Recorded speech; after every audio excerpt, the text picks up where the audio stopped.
from NBC News. This is Today with Kathie Lee Gifford and Hoda from Studio 1A in Rockefeller Plaza.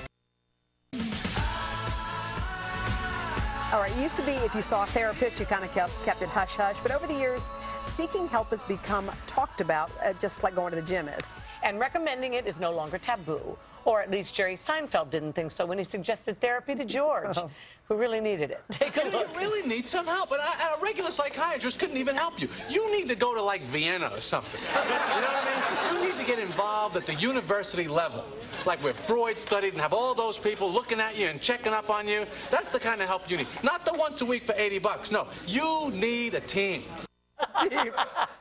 Some people do. So how do you know when it's time to see a therapist and if it's really working? Here with some insight is Michaelis, a clinical psychologist and author of Your Next Big Thing. And we always love it when you come because you actually give really good advice. Yeah, you're smart.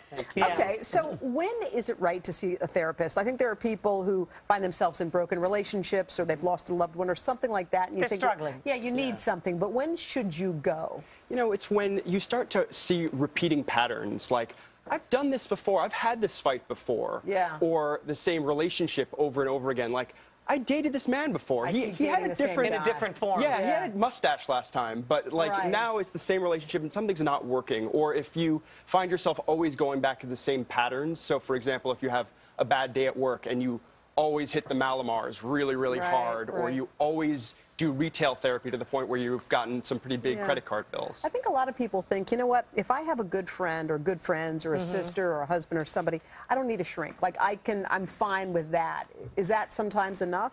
Sometimes it is, but the value of having a therapist is someone that's outside of your circle of friends. Because imagine that you're disclosing something really personal to a friend, and then you go, like about a boyfriend or something like that, and you go on a double date with that person. How uncomfortable would that be? Because you've just talked to them about your boyfriend. So having a therapist is someone that is outside of your circle, but also that's well-trained, so if there are other problems, they know what questions to ask to get you the help you need. Do some people use their therapist as basically to fill the void of a loneliness in their life? Say they don't have friends, and all of a sudden, their psychiatrist becomes the one person that actually listens to them. That but that's unhealthy as well, isn't it? Absolutely, sort of a dependence on therapy. Yeah. And if you find that you are always going to your therapist and you need to ask them before you make any decision, that's a red flag that maybe it's time to back away from it. That's neurotic, isn't it? Yes, it is. Yeah. When do you know it's worked? Because when I are have you friends, cured? I have friends who are still going. I'm like, are you still going? Yeah. It's like years after the fact. So when is it over? That's a great question, and I think that the thing has to do with action.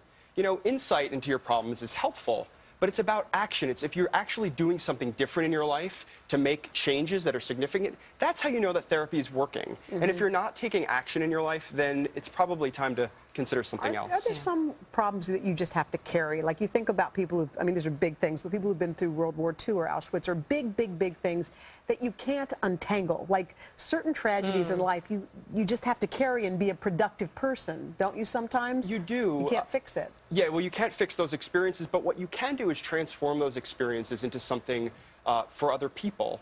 So, for example, if you take something, exactly, like help other people that have been through the similar experiences, or making art out of something or writing about it can really be helpful to other people that have had those experiences. And finding the right therapist, if you choose to find one, isn't always easy. How do you know who to go to? You know, I think that it really has to do with fit. You know, having the initials at the end of your name does not make you good at your job. It's about who you are as... Same thing with any doctor. Yeah, that's right. So you just show up, meet them, and find out if it's a fit? Yeah, and keep trying. So it's sort of like, I think about it like dating. You wouldn't necessarily marry the first person you started dating. Right.